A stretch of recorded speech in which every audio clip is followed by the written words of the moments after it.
Сәлеметсіздер ме достар? Бүгін сіздерге абыз жазушы Шерхан Мұртаза атамыздың «Бір кем дүние» кітабынан Кәрі Шынар және Бастан сипау атты ой толғауын оқып берейін.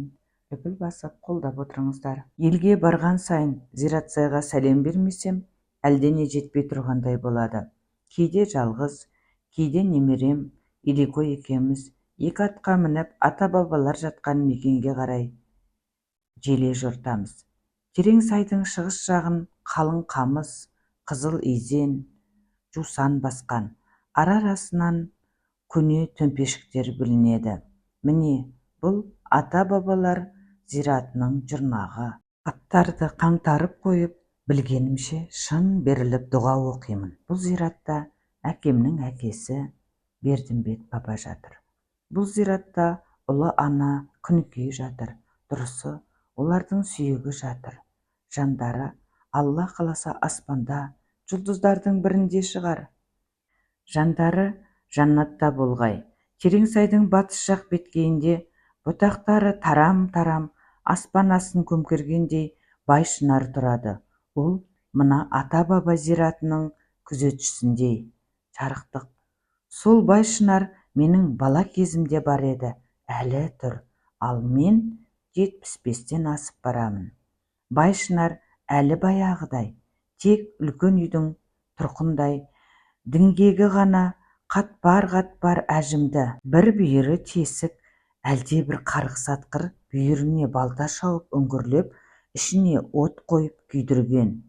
Көлемі бір адам сыйып кетердей.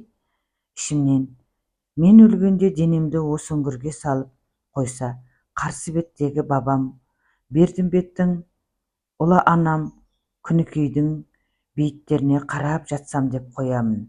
Бай Шынардың жапырақтары жамырап, күндіз түні ғарыш әнін айтып тұрса. Қай жерде, қай сағатта ажал жетіп, сүйегімнің қайда қаларын бір Құдай ғана біледі. Біздікі тек қиял ғой, бір кем дүние. Бастан сипау қай жылы екені нақты есімде жоқ. Әйтеуір соғыс жылы еді. Мектеп балаларын бидайдың арасындағы арам шөпті отауға алып келген. Бастығымыз Қайрақбай дейтін дел құлылау шал кісі. Бізге өзінше командир болады. Айт туа, жайратыңдар жауды деп бұйрық береді. Бидайдың арасында өскен мияны, кекірені отай бастаймыз. Әбден сілеміз қатқан кезде Қайрақбай командир демал деп бұйрық береді. Тақтаның басына жете бере көгалға құлай-құлай кетеміз. Бір кезде қасымызға әңгі есек мінген, жаздың күні басына ескі тұмақты баса киген бурыл сақалды бір кісі келді. Қайрақбай командирмен амандасып болып, осында Мұртазаның баласы бар ма? Деді. Бар, деді Қайрақбай командир. Сөйтіп, мені әлгі әңгі есек мінген кісіге алып келді.